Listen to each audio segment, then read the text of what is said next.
حاجی نەوزاد 40 ساڵە لە بازاڕی هەڵەبجە دوکانی هەیە.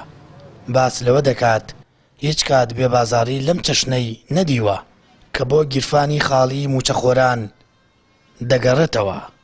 وەڵا ئەگەر مەعاش بێت هەڵەبجانی ماش هەموو شوێن جارێک کەس وەک هەڵەبجەش نییە فەقط ئیشێک هەمووی وڵاتێکی وێرانە هات کە سەری هیچی نەماگەدای مەعاشەکەی مەعاشەکەی نییە 3 مانگە 4 مانگە تر چییە هیچ هەر بووگە دوێنێ هەر هیچ نەفرۆشت ئەتر زۆرە لەم دوکانە هەتا کەی دوکانمانە تا یانزە دوکانمانە. دواکەوتنی موچە و نادیاری چارەنووسی شایستە دارایەکانی 3 مانگی کۆتاییم ساڵیش تەواو کاریگەری لەسەر جموجۆڵ و سستی و چۆڵی بازار دروست کردووە.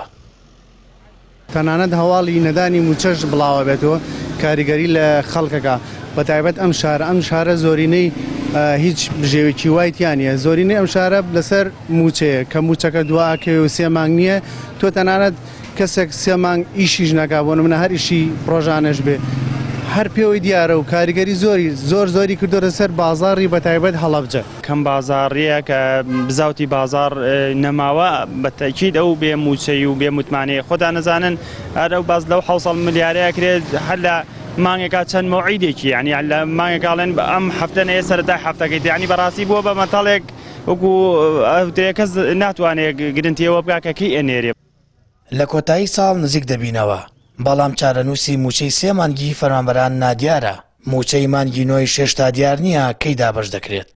ئەمە ژوای کردووە وڵاتی بەگشتی و بەتایبەت موچەخۆران بە ئەستیاری و بە پێی پێویست و زیاتر لە پێداویستە سەرەکیەکانی وەک خۆراک و جلوبەرگ خەرجی بکەن. ئەماش زەنگی وەستانی ژیان لێرە لە هەرێمی کوردستان لێدەدات.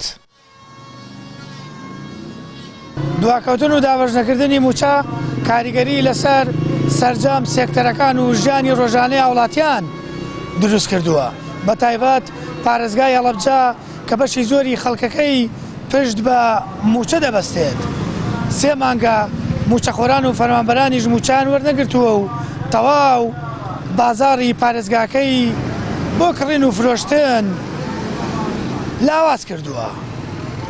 سامان فەتاح کەناڵی ئاسمانی پەیام هەڵەبجە.